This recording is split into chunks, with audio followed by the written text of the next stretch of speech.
tasked with spying on the family of Stephen Lawrence in order to dig up dirt. That's the claim made by former undercover officer Peter Francis.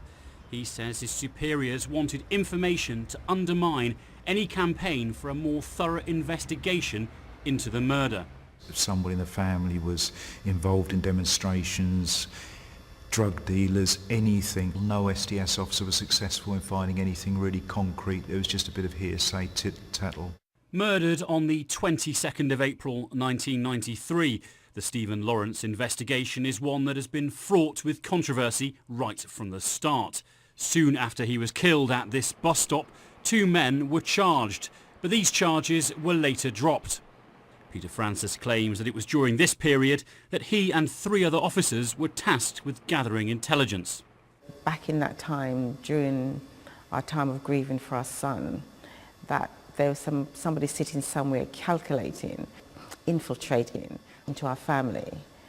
Out of all the things I've found out over the years, this certainly has topped it. The former undercover officer turned whistleblower also claims that senior officers deliberately withheld details of his role from Sir William Macpherson, the head of a public inquiry set up to examine the police investigation into Stephen Lawrence's death.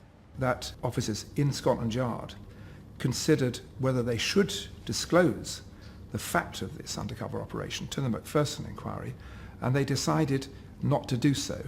That's very serious indeed. Recent controversy surrounding the past practices of undercover officers has already led to the Met launching what they're calling a thorough review and investigation, adding the Metropolitan Police Service recognises the seriousness of the allegations of inappropriate behaviour and practices involving past undercover deployments. The claims in relation to Stephen Lawrence's family will bring particular upset to them, and we share their concerns. Peter Francis says he's revealed his true identity to call for an open public inquiry, as he says the things he's seen are both morally wrong and morally reprehensible. James Banks, Sky News. My principal concern today is the enormous distress this must be causing Mr. and Mrs. Lawrence. They've been through enough already. They were felled by the police service at the time, and I've apologised for that and taken responsibility for that.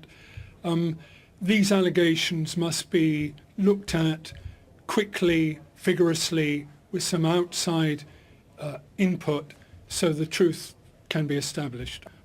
I can tell you what I know, and I, at no time during my time as Commissioner did I authorise or condone or was aware of any smear campaign of the nature that's been described in The Guardian today. So I'm as anxious as anyone that the truth should be established as quickly as possible.